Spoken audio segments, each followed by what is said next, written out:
आज बरोबर 10 वर्ष झाली मला या घराची निस्वार्थ सेवा करताना.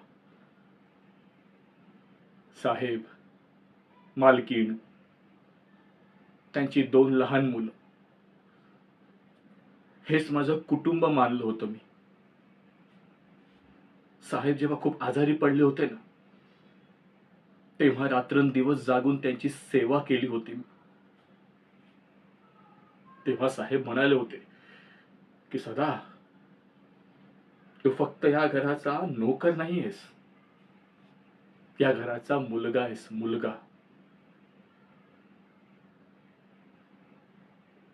आणि आज आज त्याच घरात माझ्या चारित्र्यावरती संशय घेण्यात आला. साहेबांची 2 तोळ्याची अंगठी चोरीला गेली आणि आरोप कुणावर लागले? आरोप लागले माझ्यावर. ज्या हाताने 10 वर्ष निस्वार्थ या घराची सेवा केली, त्याच हाताने चोरी केली असेल असं त्यांना कसं वाटलं?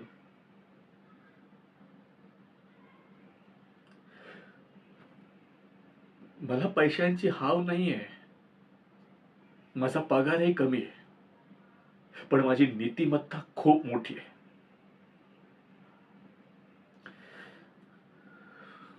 माझ्यावर जे काही आरोप लागलेत ना, ते या जन्मात पुसता नाही येणार मला.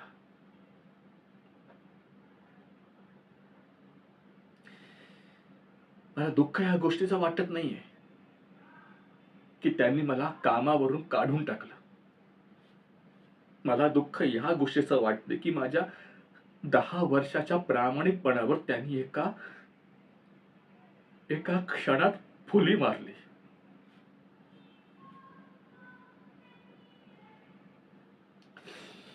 जेव्हा कोणाला चोर बोललं जातं ना, तेव्हा तो माणूस आतून रोज मरतो. या जगात गरिबीपेक्षा जास्त काही टोचत असेल ना, तर ते म्हणजे निर्दोष असून सतत होणारा अपमान. जो जो माझा झाला. मी मी चोरी केली नाहीये. मी निर्दोष आहे.